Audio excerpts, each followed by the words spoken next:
오늘 은혜 받으실 말씀은 잠언 16장 3절과 시편 37편 4절입니다. 잠언 16장 3절. 너의 행사를 여호와께 맡기라. 그리하면 너의 경영하는 것이 이루리라. 시편 37편 4절. 또 여호와를 기뻐하라. 저가 내 마음의 소원을 이루어 주시리로다. 아멘.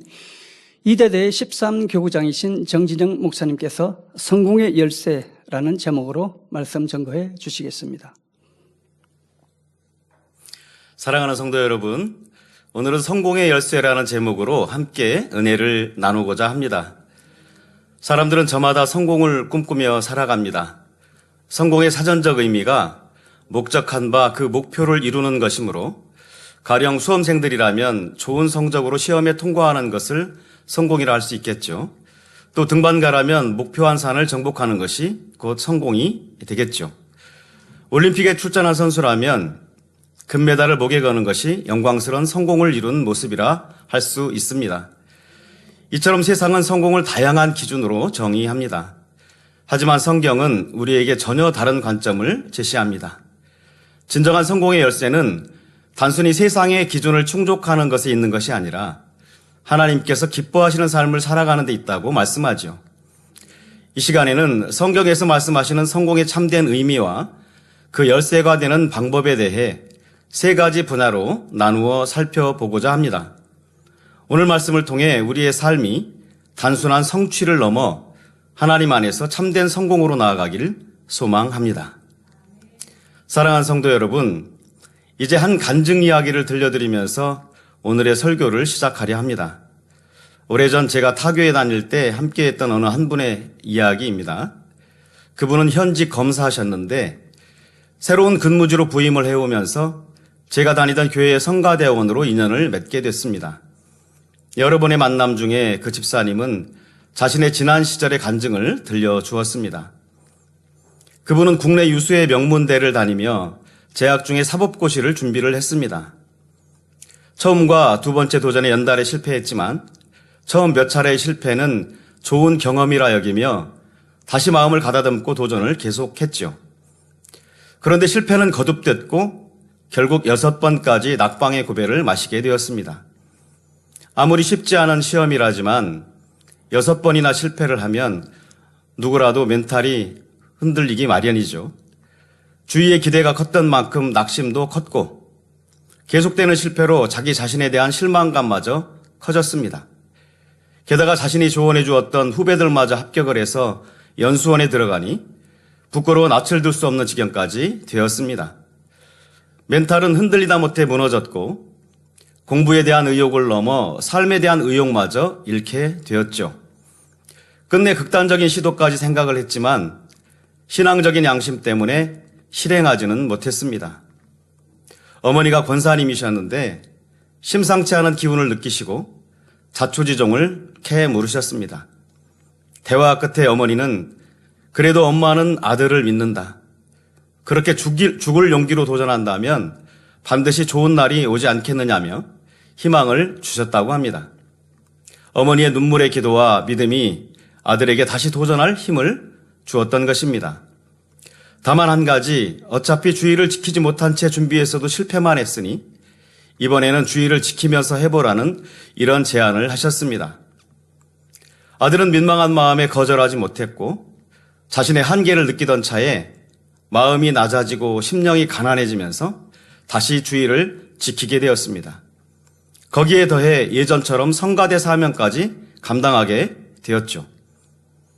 1년 365일 쉼없이 공부해 오던 방식은 주 엿새 공부에 주일 하루는 하나님께 드리며 안식하는 방식으로 바뀌었습니다. 그런데 신기한 일이 벌어졌습니다. 우선 생각이 바뀝니다.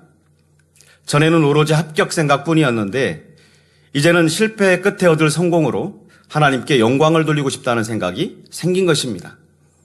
또 자신처럼 실패의 늪에서 고통받을 누군가에게 위로와 용기가 되고 싶다는 꿈도 생겼습니다. 목적이 선해지니 사명감과 자신감이 생겼지요. 시편 37편 4절에 또 여호와를 기뻐하라. 저가 내 마음의 소원을 이루어 주시리로다 하셨습니다.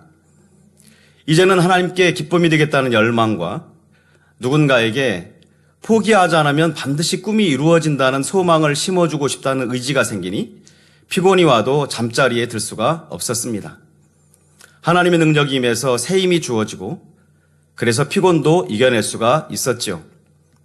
주의를 온전히 지키며 하나님을 기쁘시게 하는 삶이 회복이 되면서 공부할 때마다 하나님께서 신기한 능력을 불어넣어 주셨다고 합니다.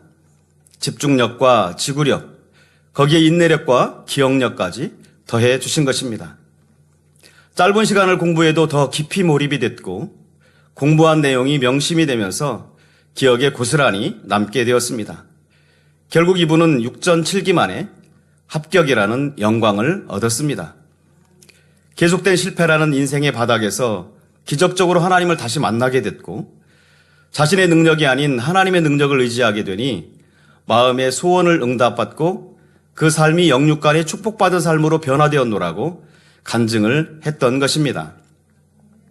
사랑하는 성도 여러분, 인생의 모든 일에는 선택이라는 것이 있고 반드시 그에 따른 성패가 있기 마련입니다. 그렇다면 우리의 신앙생활이 성공적인 신앙이 될 수 있으려면 어떤 선택을 해야 할까요? 과연 어떤 선택이 우리의 삶 속에 영육간의 진정한 성공을 가져다주는 열쇠가 되는 것일까요? 그 첫 번째 열쇠는 바로 변함없이 하나님만 의지하는 마음입니다. 앞서 전해드린 간증을 들여다보면 하나님을 믿는 자녀가 하나님을 떠나 있을 때는 낭패를 겪고 하나님께 다시 돌아왔을 때 비로소 그 소원을 이루게 되는 것을 봅니다. 이처럼 그 성패의 갈림길에서 성공이냐 실패냐를 주관하시는 분이 계시다는 사실을 우리는 알아야 합니다. 이분이 자신의 소원에 대한 성공이라는 열쇠를 받아들게 된 것은 그가 다시 하나님께로 돌아오는 것으로부터 시작이 되었습니다. 하나님 없이 계속되던 실패를 벗어나 다시금 하나님을 만나 그 능력을 체험하고 이제 진정으로 하나님의 영광을 위해 살고자 하는 마음이 되었을 때 그 삶이 영육간의 축복받은 삶으로 변화될 수 있었던 것입니다. 사실 신앙 안에서 우리 삶의 성패를 가르는 핵심적인 기준은 어찌 보면 단순합니다. 바로 하나님만을 의지하느냐 그렇지 않느냐의 차이지요. 이스라엘 역사만 보더라도 하나님만을 섬길 때는 그 백성이나 왕조가 형통했지만 그리하지 못할 때는 여러 가지 낭패와 고통을 겪게 되는 것을 볼 수 있습니다. 이스라엘의 가장 위대한 왕으로 추앙받는 다윗은 하나님의 사랑을 받으며 나라를 강국의 반열에 세우기도 했지만 그 개인사에 있어서는 하나님만을 의지할 때와 인간의 방법을 동원할 때 그 삶의 흥망과 부침이 다른 것을 볼 수 있죠. 하나님만 의지하여 골리앗 앞에 나아갔을 때는 소년의 때였음에도 물맷돌 하나로 적장을 쓰러뜨리며 하나님의 영광을 나타냈지만 세상 방법을 의지하여 우리아의 아내 밧세바로 일로 범죄했을 때는 물맷돌과는 비교할 수 없이 큰 권세를 지니고도 하나님의 징계를 피할 수 없었던 것입니다. 그렇습니다. 개인이든 조직이든 국가든 하나님 안에 있느냐 그렇지 않느냐에 따라 그 성패가 좌우되는 것을 알 수 있다는 말씀입니다. 이는 또한 하나님을 기쁘시게 하느냐 원수마귀를 기쁘게 하느냐의 차이이기도 하며 행위적으로는 그 행위가 선하냐 악하냐에 따른 결과이기도 하지요. 잠언 16장 1절에 마음의 경영은 사람에게 있어도 말의 응답은 여호와께로서 나느니라 하셨고 오늘 본문 잠언 16장 3절에는 너의 행사를 여호와께 맡기라 그리하면 너의 경영하는 것이 이루리라 말씀하십니다. 사람의 뜻과 열정으로만 행할 때는 진정한 성공이나 영적인 승리를 이룰 수 없습니다. 따라서 진정한 성공은 반드시 하나님이 함께 해주셔야만 가능한 일이라는 사실입니다. 그런데 여기서 한 가지 더 유념해봐야 할 것은 하나님 없이 얻은 결과를 가지고 단지 입술로 고백만 한다고 해서 그것이 하나님께 영광이 되는 것은 아니라는 사실도 알아야 합니다. 결과만이 아니라 그 일을 이루어가는 과정 또한 그 못지않게 중요하기 때문입니다.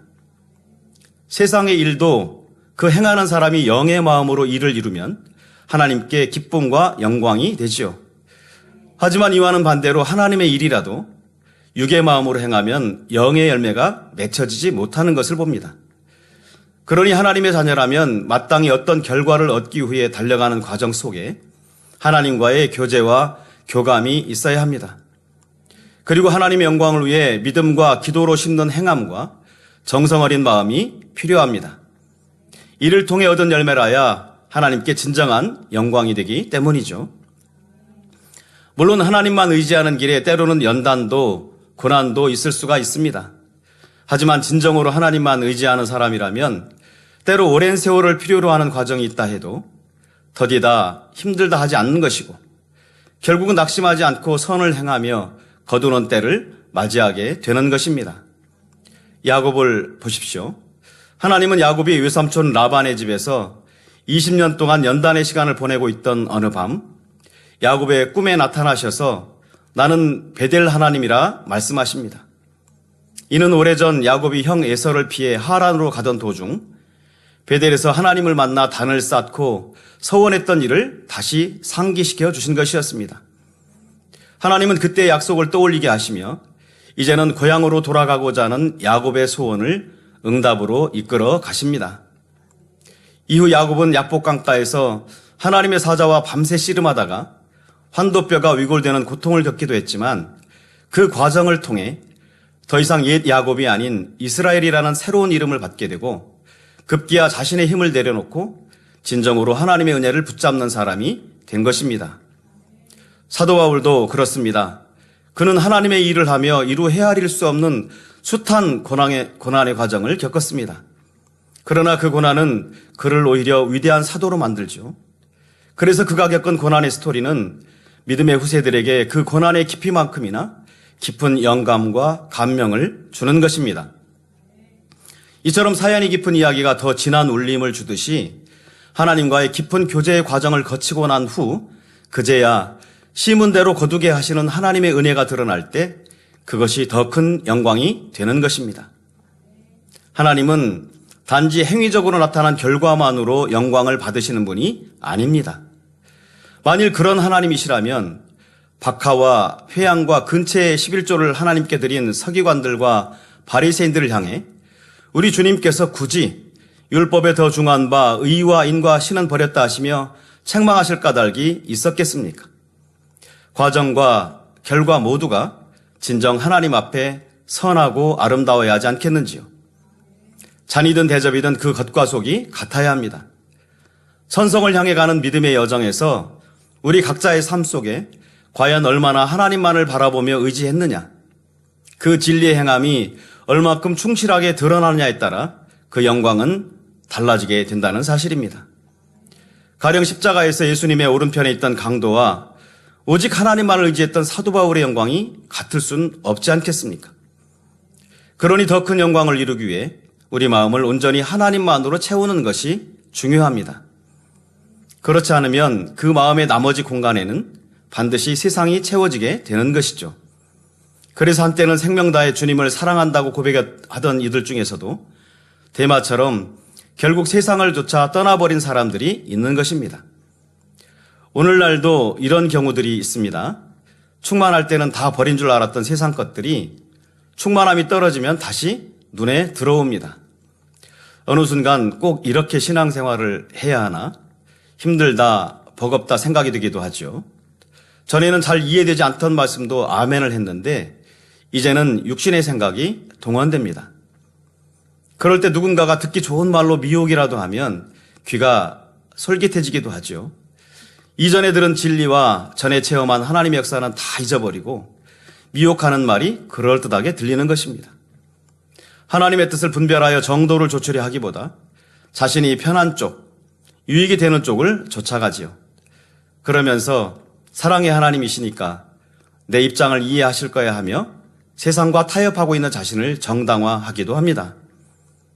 하나님께서 우리에게 원하시는 것은 이런 변개하는 마음이 아닙니다. 영원히 변함없는 마음, 오히려 갈수록 더 깊어지는 사랑을 원하시는 것입니다. 앞서 드린 간증처럼 우리의 인생이나 신앙에 있어 하나님께서 함께 하시지 않을 때는 그 어떤 것도 형통할 수 없고 그 소원하는 바에 성공을 거둘 수도 없습니다.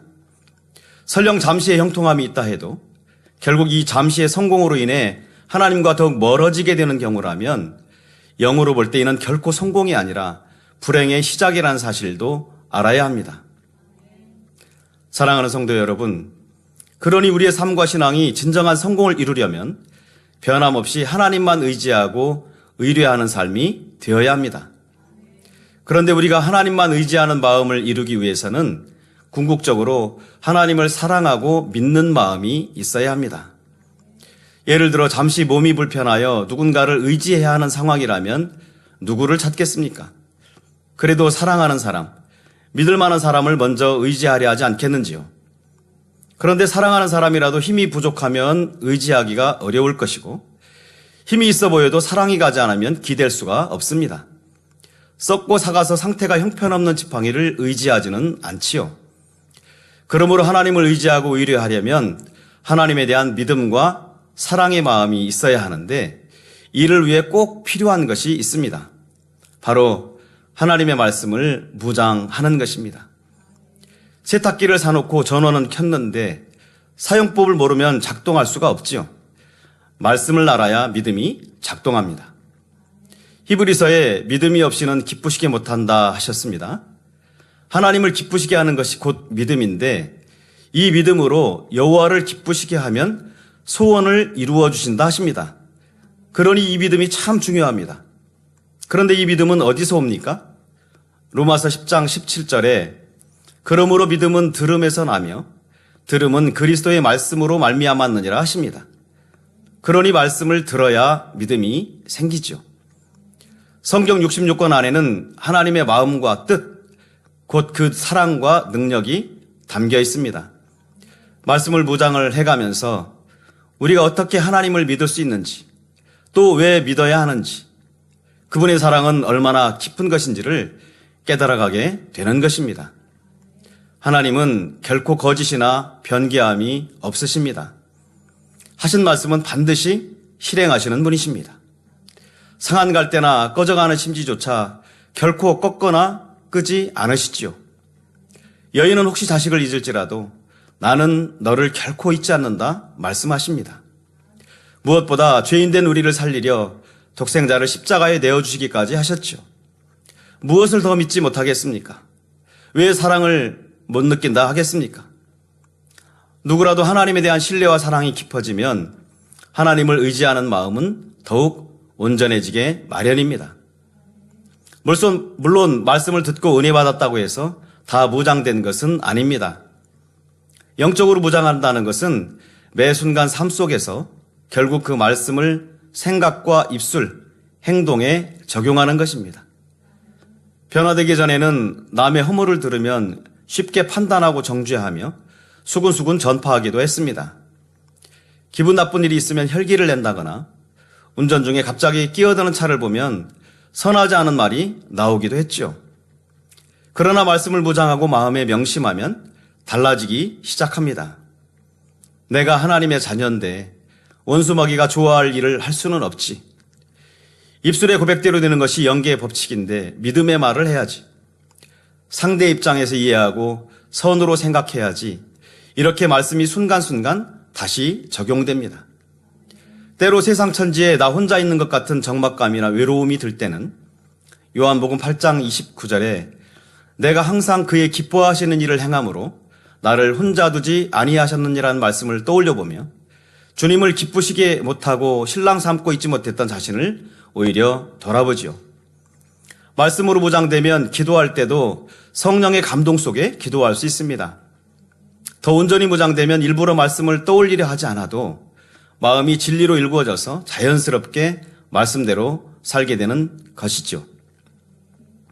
예레미야 17장에 보면 여호와를 의지하며 여호와를 의뢰하는 사람은 복을 받는다 하시면서 그는 물가에 심기운 나무가 그 뿌리를 강변에 뻗치고 더위가 올지라도 두려워 아니하며 그 잎이 청청하며 가무는 해에도 걱정이 없고 결실이 그치지 아니함 같으리라 말씀합니다. 성도 여러분, 하나님을 의지하고 의뢰함으로 영육간의 축복을 받는 사람은 참으로 성공한 사람입니다. 하지만 때로는 하나님을 의지하는 사람에게도 더위나 가무는 해처럼 더 큰 섭리 속에 연단이 허락이 되기도 합니다. 그러나 이런 경우라 할지라도 중심으로 하나님을 의지하는 사람은 어떠한 고난 속에서도 자신을 지키며 하나님의 선하신 섭리를 찾는 것을 볼 수 있습니다. 실제로 성경 속의 많은 믿음의 선진들도 하나님의 섭리를 이룸에 있어서는 때로 혹독한 고난과 연단이 있었지만 그들은 오직 이 모든 일을 넉넉히 이기게 하시는 아버지만을 바라보며 의지해 나갔지요. 꿈의 사람 요셉은 혹독한 연단 중에도 자신의 안위를 걱정하며 시간을 보낸 것이 아니라 오직 아버지께서 주신 꿈과 섭리만을 생각하며 오직 믿음으로 연단을 이겨나갔다 했습니다. 옥중에서조차 세월이 무심히 흐르고 희망은 보이지 않고 상황은 오히려 꼬여만 가는 것 같이 보였지만 그는 하나님이 주신 꿈을 굳게 붙들고 끝까지 하나님만을 변함없이 의지하며 승리해 나갈 수가 있었죠. 다윗도 내가 사망의 음침한 골짜기로 다닐지라도 해를 두려워하지 않을 것은 주께서 나와 함께 하심이라 고백하며 설령 사망의 음침한 골짜기가 자신을 둘러 진친다 할지라도 오직 그 강한 지팡이와 막대기로 자신을 지키시고 안위해 주시는 전능하신 아버지만을 의지하며 달려간 것입니다. 이처럼 하나님만을 의지하는 사람들은 어려움 중에도 그 행실이 더 온전해지는 걸 봅니다. 다윗이 연단이 없어서 찬양한 것이 아닙니다. 사도 바울이 평안하기만 해서 기도하고 찬미했던 것도 아니지요. 오히려 그들은 연단 중에도 또 현실적인 극한의 고난 중에도 여전히 자신과 함께 하시는 하나님을 바라볼 때 그들은 찬양할 수가 있었고 기도할 수가 있었던 것입니다. 여호수아와 갈렙이 광야의 험난한 여정을 거치는 수많은 세월 동안 끝까지 그 믿음과 신앙을 지켜낼 수 있었던 것은 그들이 현실 가운데 사람이나 환경을 바라본 것이 아니라 오직 자신들과 변함없이 함께 하셨던 전능하신 하나님만을 바라보았기 때문이었던 것이고 사도 바울이 살 소망까지 끊어지는 혹독한 연단 가운데서도 끝까지 믿음의 선한 싸움과 그 달려갈 길을 마칠 수 있었던 것 또한 그가 잠시 받는 환난에 경한 것을 바라보지 아니하고 지극히 크고 영원한 영광에 중한 것을 이루어 주실 하나님만을 바라보았기에 가능했던 것입니다. 따라서 우리가 진정 우리의 삶과 신앙이 아름다운 성공의 열매가 되기를 사모한다면 믿음의 선진들이 오직 하나님만을 바라보며 달려갔던 것처럼 우리 또한 오직 하나님만을 의지하며 달려갈 수 있어야 하겠습니다. 사랑하는 성도 여러분, 우리 신앙 생활이 성공에 이르게 하는 열쇠 그 두 번째는 범사에 행하는 성실함과 착한 행실입니다. 성경을 보면 먼저 된 자가 나중된다는 말씀이 있죠. 또 성령으로 시작했다가 육체로 마친다거나 생명책에 농명된 그 이름이 흐려지고 지워질 수 있음도 알 수 있죠. 게다가 하나님은 미지근한 신앙은 토하여 내친다고까지 하시죠. 살았다 하는 이름은 있는데 실상은 죽은 자인 경우도 있고 회칠한 무덤처럼 경건의 모양만 있고 능력은 없는 자도 있습니다. 그러니 사도 바울은 내가 이미 얻었다 함도 아니요 또한 온전히 이루었다 함도 아니라 하며 늘 자신을 쳐서 복종시켜 나갔던 것입니다. 그러므로 최후 승리라는 결과를 손에 받아들기까지는 우리 신앙을 스스로 장담해서는 안 됩니다.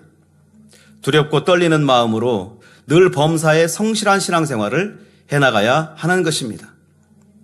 사전적으로 성실함이란 정성스럽고 참되다라는 뜻으로서 성실하다라는 말을 식물로 비유를 한다면 다 자라서 열매를 맺다 이런 뜻입니다. 성실이라는 말은 히브리어로 에무나인데요. 그 또 다른 뜻은 진리, 신실함이죠. 따라서 범사에 성실함으로 행해 나간다는 말은 모든 일에 있어 참된 열매가 되기 위해 신실하게 진리를 행해 나간다는 의미라고 할 수 있겠습니다.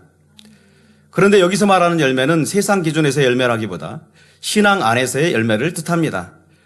다시 말해 눈에 보이는 육적인 열매보다는 눈에 보이지 않는 영적인 가치를 진정한 열매로 여기는 것이죠. 욥의 경우를 예로 든다면 연단을 통해 다시 얻은 재물과 자녀들도 물론 소중한 열매겠지만 실상 더 중요한 것은 하나님의 깊은 사랑을 깨닫고 영으로 변화된 그의 마음이 참 열매라는 그런 뜻입니다.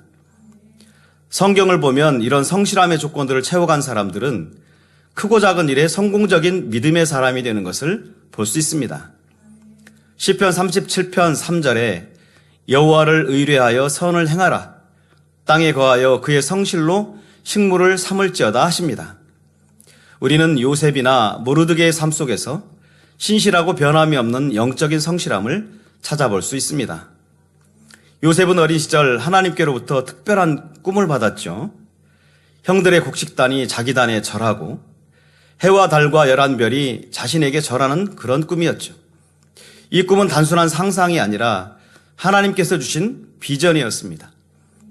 그러나 그 꿈으로 인해 형들의 미움을 받아 노예로 팔려가게 되고 억울하게 감옥에까지 갇히게 되었습니다. 하지만 요셉은 노예로 있을 때도 감옥에 있을 때도 성실했습니다. 보디발의 집에서는 맡겨진 일을 충성스럽게 감당하여 인정을 받았고 억울한 누명을 쓰고 감옥에 갇혔을 때도 성실함으로 전옥의 신뢰를 얻었습니다. 꿈과 함께 성실함은 그의 삶을 지탱하는 힘이었습니다. 성실은 때로 눈에 잘 띄지 않을 때가 있지만 하나님은 성실한 자를 기억하시고 높이십니다. 결국 요셉은 바로의 꿈을 해석하고 애굽의 총리가 되어 하나님이 준 꿈을 이루는 자의 자리에 서게 되죠. 하나님이 준 꿈은 요셉의 생애를 이끌었고 그의 성실로 그 꿈은 실상이 되었습니다. 요셉은 형들을 구하고 가족을 살리며 민족을 보존케 하는 하나님의 큰 계획 속에 쓰임을 받았던 것입니다. 사랑하는 성도 여러분, 우리에게도 간절한 꿈과 소망이 하나 있습니다. 새 예루살렘에서 주를 뵙는 소망이죠. 그 소망은 단순한 욕망이 아니라 우리 만민을 통해 하나님께서 이루실 뜻입니다. 그러니 이 뜻을 꼭 이루어드리기 위해 더욱 성실히 성령의 열매, 사랑장의 열매 등 진리의 열매들로 부지런히 스스로를 채워가야 하겠습니다. 주신 소망을 붙잡고 범사에 성실히 행할 때 하나님께서는 놀라운 일을 반드시 우리에게 이루어 주실 것입니다. 성도 여러분, 모르드게의 삶 속에서도 우리는 하나님이 기뻐하시는 성실함을 찾아볼 수 있습니다. 그는 바사제국 아하수에로 왕 시대에 활동했던 유대인이죠. 자신을 미워하고 유대 민족 전체를 죽이려 했던 하만의 음모로부터 민족을 구한 사람이기도 했습니다. 성경은 그의 과거를 길게 설명하진 않지만 짧은 기록 속에서도 그의 성정을 엿볼 수가 있습니다. 삼촌의 딸 에스더를 친딸처럼 거두어 양육했다는 대목이 바로 그것이죠.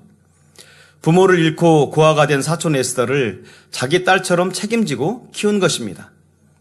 다시 말해 모르드게는 자기 유익보다 남의 유익을 구하는 사람이었고 사사로운 이익보다 공동의 이익을 추구하는 삶을 살아온 그런 사람이었습니다. 오늘날 친형제 간에도 서로 책임을 떠넘기며 반복하는 경우가 많은 것을 보면 모르드게의 삶과 성정이 얼마나 이타적이고 성실했는지를 우리가 알 수 있습니다. 그의 이러한 성정은 세월이 지난 후 이방 나라에서도 변함없이 드러났습니다. 대상과 장소, 시기에 따라 변하는 사람들이 많지만 모르드게는 과거와 현재가 한결같았습니다. 예를 들어 아하수에로 왕을 모살하려던 넷이 빅단과 데레스를 고발하여 왕의 생명을 구한 일이 있습니다. 참으로 큰 공이었지만 사실이 밝혀진 후에도 모르드게에는 어떤 포상도 없었습니다. 수고했다는 칭찬 한마디나 문지기에서 더 나은 자리로의 승진도 없었지요.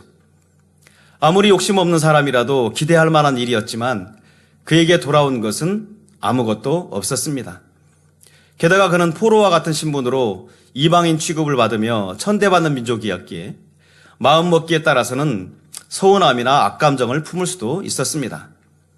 그러나 모르드게는 여전히 성실했습니다. 낙심을 하거나 불평을 하지도 않았습니다. 나라를 위해 변함없는 충성을 다했고 궁궐문지기로서 맡은 책무에 사심없이 성심을 다했습니다. 바로 이런 모습이 진정한 성실입니다. 그런데 성도 여러분, 우리는 포상이 이루어지지 않았다는 이 대목에서 이것이 곧 진정한 축복의 기회가 될 수 있음을 짐작할 수 있어야 합니다. 사심없이 선을 행하면 반드시 축복을 받게 되는 것이 하나님의 공의임을 믿기 때문입니다. 결국 모르드게는 포상이 이루어지지 않았던 과거의 일 때문에 도리어 이인자였던 하만을 꺾고 왕의 수레를 타는 영광의 주인공이 될 수 있었죠. 모르드게는 왕의 생명을 구했고 민족을 멸망에서 구원한 영웅이 되었으며 훗날 바사제국의 높은 지위에 올라 성공적인 삶을 살게 됩니다. 만일 그가 사건 당시에 적당한 상을 받았다면 훗날 이같이 비교할 수 없는 영광을 누리는 반전의 역사는 없었을 것입니다. 그러니 최선을 다해 충성하고 열매를 냈을 때 설령 내게 돌아오는 칭찬 한마디 없다 해도 우리는 그 앞에서 초연할 수 있어야 하겠습니다. 그 대가가 때마다 손에 쥐어져야만 만족이 오는 사람에게 반전은 없습니다. 반전의 축복이라는 것은 마땅히 받을 수 있고 또 받아야 하는 대가에 대해서조차 마음을 비운 채 살아가는 사람들에게만 임하는 하나님의 은혜인 것입니다. 이 땅에서 칭찬받고 받을 상을 다 받기 원하는 사람은 진정한 하나님의 사람이라 할 수 없습니다.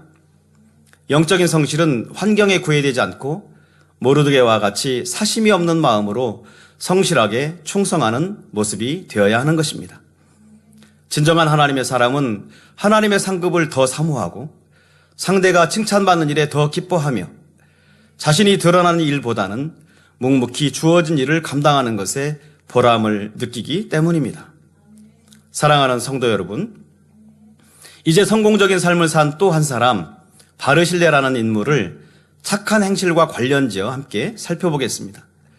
바르실레는 다윗 왕이 아들 압살롬의 반란과 신하들의 배신으로 왕궁을 떠나 쫓기고 있을 때 왕과 그의 군대에게 먹을 음식과 쉴 곳을 제공하며 어려운 때에 다윗을 도운 사람이었습니다. 기본적으로 선한 양심을 가진 사람은 곤경에 처한 사람을 외면하지 않습니다. 누군가에게 해를 끼치는 일은 더더욱 못하죠. 혹여 윗사람에게 허물이 있다 해도 그것을 빌미로 외면을 한다거나 해하려는 마음을 품지 않습니다. 이는 상대가 권세를 잃었을 때도 마찬가지입니다. 바르실레가 바로 그런 사람이었습니다. 다윗이 여호와의 기름 부음을 받은 자임을 잘 알았기에 평소에도 다윗에 대한 마음과 행함이 진실했지만 다윗이 곤경에 처한 지금도 그의 마음은 여전했습니다. 압살롬의 반역으로 궁궐을 떠나 피신하던 때 다윗은 자신을 외면하지 않고 도와줄 사람이 절실히 필요했습니다. 그때 다윗을 도와준 사람이 바로 바르실레였습니다. 그러니 그가 얼마나 다윗의 신뢰를 받고 의지가 되었던 사람이었는지를 우리가 알 수 있죠. 하지만 육적으로 보면 바르실레가 다윗을 돕는 일이 쉬운 상황만은 아니었습니다. 이미 대세가 압살롬 쪽으로 기울어지고 있었던 만큼 자칫 다윗을 돕는 호의가 화가 될 수도 있었죠. 그러나 바르실레는 대세를 보고 눈치나 보며 시류에 영합하는 그런 사람이 아니었습니다. 그는 도리와 본분을 택합니다. 비록 다윗이 위기에 놓였지만 이런 상황과는 관계없이 선한 도리를 좇아 끝까지 그를 도왔던 것입니다. 마음이 선했고 사심이 없는 사람이었기에 가능한 일이었죠. 결국 다윗은 반란이 진정되어 예루살렘으로 환궁을 하게 되었습니다. 성도 여러분, 바르실레가 생명을 걸고 다윗을 돕는 이 장면에서 우리는 지난날 다윗이 사울 왕에게 행했던 착한 행실을 떠올릴 수 있습니다. 다윗은 나라를 위해 큰 공을 세운 사람이었죠. 사울 왕이 약신으로 인해서 고통받을 때는 수금을 연주해 주기도 했습니다. 그러나 사울은 백성들에게 사랑과 인정을 받는 다윗을 시기하여 집요할 정도로 찾아다니며 죽이려 했죠. 그런데 오히려 다윗에게 사울을 없앨 수 있는 절호의 기회가 찾아옵니다. 엔게디 광야의 동굴에 숨어있던 다윗 앞에 사울이 영문도 모른 채 들어온 것입니다. 그때 다윗의 사람들은 사울을 죽일 것을 적극 권했지만 다윗은 내가 손을 들어 여호와의 기름 부음을 받은 내 줄을 치는 것은 여호와의 금하시는 것이라 말하며 극구 만류하죠. 십광야에서 기회가 또 있었지만 다윗은 그때도 같은 이유로 또다시 사울 왕을 살려주었습니다. 자신의 생명을 해하려는 원수조차 선대하며 그를 2번이나 살려주었고 그때마다 상대의 마음에 감동을 주는 선한 고백을 했던 것입니다. 성도 여러분, 이 얼마나 큰 울림을 주는 행실입니까? 수년 전 백성들이 블레셋 전투에서 돌아오는 다윗을 맞을 때 사울의 죽인 자는 천천히요 다윗은 만만히로다 하며 온 성내에 창화가 울려 퍼졌던 것처럼 다윗이 사울 왕을 선대하여 2차례나 살려준 이 사건 또한 온 백성들의 입소문에 오려내렸을 것은 자명한 일입니다. 바르실레도 이런 다윗의 착한 행실을 들었을 것이고 또한 깊은 감명도 받았을 것입니다. 여기서 생각해 볼 것이 하나 있습니다. 그것은 바로 착한 행실은 또 다른 착한 행실을 낳는다는 사실입니다. 선의 감동과 생명을 얻은 사람이 또 다른 선한 행실을 이어가는 것이죠. 이것이 바로 선순환입니다. 만일 다윗이 사울을 살리지 않고 죽였더라면 바르실레가 생명을 걸고 다윗을 돕는 선한 행실을 거두는 일은 어쩌면 없었을지도 모릅니다. 그러나 다윗이 베풀었던 착한 행실들이 쌓여 결국 바르실레의 또 다른 착한 행실로 이어졌고 그것이 여호와의 구원으로 돌아온 것입니다. 다윗은 압살롬에게 쫓기며 기록한 시편 3편 3절에서 여호와여 주는 나의 방패시오라고 노래했고 시편 18편 2절 중에도 여호와는 나의 피할 바위시오 나의 방패시오 나의 구원의 뿌리시오 나의 산성이시로다 하며 하나님을 찬미합니다. 한 가지 분명한 것은 악한 행실은 여호와의 미움이 되어 반드시 징계와 형벌로 되돌아온다는 것이고 반대로 착한 행실은 여호와의 기쁨이 되어 반드시 구원과 성공의 축복으로 임하게 된다는 사실입니다. 왜냐하면 인생의 생사화복을 주관하시는 분은 하나님이시고 그 하나님은 심은 대로 거두게 하시는 분이기 때문입니다. 콩 심은 데 콩 나고 팥 심은 데 팥 나는 것처럼 착한 행실은 빛으로 번져 결국 세상을 밝힙니다. 그러므로 우리 모두는 마태복음 5장 16절에 이같이 너희 빛을 사람 앞에 비추게 하여 저희로 너희 착한 행실을 보고 하늘에 계신 너희 아버지께 영광을 돌리게 하라는 주님의 당부를 기억하여 영적인 성실함과 함께 착한 행실로 범사의 성공적인 삶을 이루어가야 하겠습니다. 사랑하는 성도 여러분, 우리의 신앙생활을 성공에 이르게 하는 마지막 세 번째 열쇠는 바로 순종의 행함입니다. 아이들이 부모의 말에 순종할 때 안전을 누리고 결국 더 큰 기쁨을 경험하지 않습니까? 부모의 말을 다 이해해서 순종하는 것이 아닌데도 말입니다. 우리의 신앙도 이와 같습니다. 하나님께 순종할 때 지금은 잘 이해되지 않아도 하나님은 결국 우리를 가장 복된 길로 인도하십니다. 아브라함은 본토 친척 아비집을 떠나라는 말씀에 순종하여 결국 믿음의 조상이 되었죠. 사무엘 선지자는 사울 왕이 아말렉 전투에서 하나님의 말씀에 대충 순종하는 척만 하며 불순종을 범하자 순종이 제사보다 낫다 하며 형식보다 마음의 순종이 중요함을 지적을 했습니다. 제자 베드로는 밤새 수고했어도 얻은 것이 없었을 때 깊은 데로 가서 그물을 내리라는 주님의 말씀에 순종하니 놀라운 기적을 경험을 하지요. 이처럼 순종의 행함은 믿음의 증거요, 영적인 심음이자 동시에 축복의 통로가 되는 것입니다.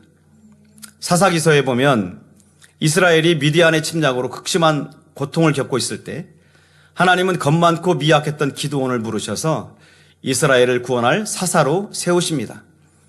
그런데 전세를 보면 이스라엘은 매우 불리했습니다. 미디안 군사는 메뚜기처럼 많고 그 약대는 해변의 모래처럼 많았는데 이스라엘의 군사는 겨우 3만 2천 명이었습니다. 그런데 하나님은 오히려 병력을 줄이라 하십니다. 두려워하는 자들을 돌려보내라 하시니 2만 2천 명이 떠나죠. 남은 10,000명 중에서도 물을 마시는 태도로 마음 자세를 선별하니 겨우 300명만 남게 되었습니다. 하지만 그 300명은 준비된 자들이었습니다.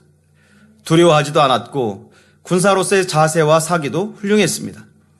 하나님의 말씀에 순종할 준비가 되었던 자들이었던 것입니다. 그러니 기드온과 300용사는 적군의 중다함에도 아랑곳하지 않았고 오직 승리를 약속하신 하나님의 말씀에 순종할 수가 있었던 것입니다. 캄캄한 밤 그들은 명하신 말씀대로 나팔과 항아리, 횃불만을 들고 적진에 나아갔습니다. 100명씩 세 부대로 나눠 적진을 에워싸고 있다가 기드온의 나팔 소리에 항아리를 깨트리고 횃불을 번쩍 들며 일제히 함성을 외칩니다. 놀랍게 연한 미디안 군사들은 나팔 소리와 횃불을 보고 엄청난 군사가 몰려오는 줄로 알고 혼비백산을 하죠. 서로 자기 편을 칼로 치기까지 합니다. 결국 기드온의 군대는 그 혼란을 틈타 대승을 거두게 되는 것입니다. 300용사는 수십만의 적들 앞에서 두려움 대신 하나님을 선택했습니다. 그리고 그 말씀에 순종을 했습니다. 순종은 두려움을 이기게 하는 것입니다. 인간의 방법이 아니라 하나님의 방법에 순종했을 때 승리가 주어지는 것이죠. 그러니 순종의 행함이야말로 진정 성공의 열쇠가 되는 것입니다. 우리의 삶에서 숫자나 조건보다 중요한 것은 하나님의 말씀에 얼마큼 순종하는가입니다. 하나님 뜻대로 순종할 때 비록 현실은 작아 보여도 하나님께서 놀라운 승리를 주십니다. 오늘 우리도 하나님께 순종할 때 삶의 영적인 전쟁터에서 참된 승리와 성공을 누리게 될 것입니다. 그런데 순종의 행함으로 하나님의 뜻을 이루는데 꼭 필요한 것이 하나 있습니다. 바로 인내입니다. 히브리서 10장 36절에 너희에게 인내가 필요함은 너희가 하나님의 뜻을 행한 후에 약속을 받기 위함이라 하셨고, 누가복음 8장 15절에도 좋은 땅에 있다는 것은 착하고 좋은 마음으로 말씀을 듣고 지키어 인내로 결실하는 자니라 하셨습니다. 참 열매를 거두기 위해선 좋은 땅에 있어야 하고 선한 마음으로 말씀을 지키며 수확의 때까지 인내해야 합니다. 등반가가 정상에 오르기 위해 끝까지 인내하듯이 우리의 신앙의 등반길에서 어려움을 혹 만난다 해도 포기하지 않고 하나님을 의지하며 순종할 때 결국 승리하게 되는 것입니다. 말씀대로 순종할수록 넓은 길이 열리게 되는 것이고 건강과 물질의 축복도 임하게 되는 것이고 내세의 영원한 천국에서 영광을 누리게 되는 것입니다. 그러므로 좁은 문으로 들어가라는 하나님의 부르심에도 결코 주저하지 마시기 바랍니다. 오히려 좁은 문으로 들어가기 위해 더욱 힘쓰며 그리하여 행복과 감사, 기쁨과 사랑이 넘치는 아름다운 천국에서 세세토록 영광을 누릴 소망으로 충만하시기를 주님의 이름으로 기원 드립니다. 결론을 말씀드립니다. 원로 목사님께서 공부 잘하는 비결을 증거하실 때 이는 공부뿐 아니라 모든 분야에서 성공하는 비결도 된다고 하시면서 꼭 해야 할 것 2가지와 반드시 하지 말아야 할 것 2가지를 키워드처럼 당부하신 것이 있습니다. 영육간의 성공적인 삶을 원하시는 분들은 꼭 기억해 보시기 바랍니다. 반드시 하지 말아야 할 것 2가지, 포기와 대충입니다. 꼭 해야 할 것 2가지, 성실과 집중입니다. 포기란 하나님의 능력을 무시한 채 자신의 능력을 중히 여기다가 벌어지는 현상이고, 또 대충은 적당히 또는 겉핥기식의 태도를 말하는데, 사울이 행한 대충 순종은 참된 순종이 아니라 하나님이 싫어하시는 엄연한 불순종이라는 것을 명심해야 합니다. 그러니 우리는 오직 영적인 성실로 하나님께만 집중하시기 바랍니다. 그리하여 오늘 들려드린 말씀처럼 첫째, 변함없이 하나님만을 의지하고, 둘째, 범사의 성실함과 착한 행실을 이루며, 셋째, 순종의 행함을 통해 아버지 하나님 보시기에 잘했다 칭찬받는 성공적인 신앙의 삶을 영위하시기를 주님의 이름으로 기원 드립니다. 들으신 말씀을 상고하며 함께 기도하겠습니다. 사랑의 아버지 하나님, 오늘도 들려드린 귀한 말씀처럼 우리 사랑하는 성도님들 범사에 또 하나님만을 의지하고 또한 아버지 범사에 성실한 삶을 행하며 착한 행실로 또 순종의 행함으로 영광 돌리며 아버지 성공적인 삶을 영위할 수 있는 우리 모든 성도님들 될 수 있도록 축복해 주옵소서. 감사드리옵고 우리 주 예수 그리스도 이름으로 기도하옵나이다. 아멘.